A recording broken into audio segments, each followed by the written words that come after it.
अॼु दुकानदारनि खे लेक्चर असांजो मुंहिंजा सुना हिकिड़ी ॻाल्हि ॿुधो रब्बुल आलमीन तव्हांखे सलामत शाद आबाद रखे रोज़गार जो वक़्त में पंहिंजे चेहरे ते मुस्कुराहट रखो जेको ग्राहक चढ़े हुन सां खिली ॻाल्हायो हिन में छा फ़ाइदो आहे इन में उहो ग्राहक तव्हांजो दोस्त थी वेंदो छो त उहो ग्राहक रब ज़ुल जलाल वल इकराम जे तरफ़ खां ईंदो आहे इहो तुंहिंजो नसीब आहे अलाह पाक तुंहिंजो नसीब लिखियो आहे जंहिं नसीब खे तव्हां शिकिल ख़राब करे हाणे हूंदा तव्हां सां मसइला ॿिया वापारियुनि जा हूंदा घर जा हूंदा हिन जा हूंदा हुन जा हूंदा पर तव्हां उहा कसर वरी ग्राहक कस्टमर जे आॾो पेश कंदा अल्लाह जी ज़ात यकीन रखो रब जी ज़ात यकीन रखो इहे वापारियुनि जा परेशानियूं इहे बिजली जे बिलनि जे घरनि जी टेंशन जेके बि तव्हांजे मथां परेशानियूं आहिनि इहे ख़तमु थी वेंदियूं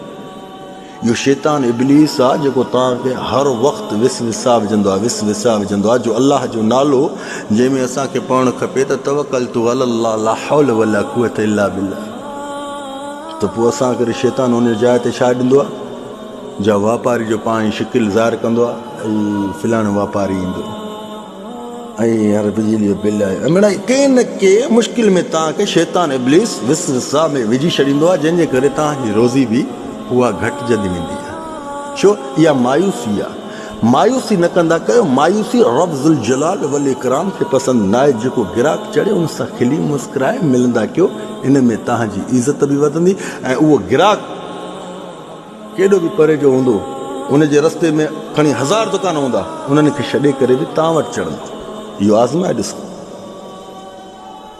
ग्राहकनि सां कॾहिं बि मुंहुं ख़राबु करे न ॻाल्हाईंदा कयो छो इहो ग्राहक अलाह जे तरफ़ खां ईंदो आहे इहो रिज़्क़ रब्बुल आलमीन ॾींदो आहे अलाह रब ज़ुल जलाल वल इकराम ॾींदो आहे जेको तुंहिंजो नसीबु हुयो तो वटि चढ़ी आयो पर उनखे तव्हां शिकिल ख़राबु करे तव्हां अहिड़ा पंहिंजा अंदाज़ ॾेखारींदा आहियो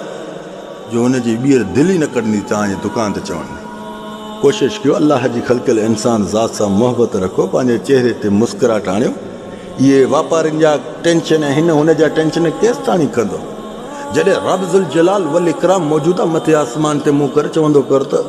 छा बिस्मिल्लाह तवक्कलतु अलल्लाह ला हौल वला कुव्वत इल्ला बिल्लाह हाणे घर खां ॿाहिरि निकिरो न त इहा ई माना दुआ पढ़ंदा कयो छा बिस्मिल्लाह तवक्कलतु अलल्लाह ला हौल वला कुव्वत इल्ला बिल्लाह जेतिरो थी सघेव न कसरत सां पढ़ंदा कयो इन बिस्मिल्लाह तवक्कलतु अलल्लाह ला हौल वला कुव्वत इल्ला बिल्लाह जो दुकान ते वेही अल्हम्दुलिल्लाह इन जो विर्द कयो ख़ुदा जो कसम मौजूदो अल्लाह जो तव्हां न ॾिसो मुंहिंजे बयाननि खे ॿुधणु छॾे ॾिजो यकीन रख रब जी ज़ात ते अल्लाह पाक तव्हांखे सलामत ऐं शाद आबाद रखंदो अल्लाह पाक तव्हांखे शैतान इब्लीस जे विसविसा खां पंहिंजी पनाह में रखंदो इंशा अल्लाह जेतिरो थी सघेव शैतान इब्लीस जो विसविसा अचेव न तो उन वक़्त में पढ़ंदा कयो अस्तग़फिरुल्लाह अज़ीम छा अस्तग़फिरुल्लाह अज़ीम अस्तग़फिरुल्लाह अज़ीम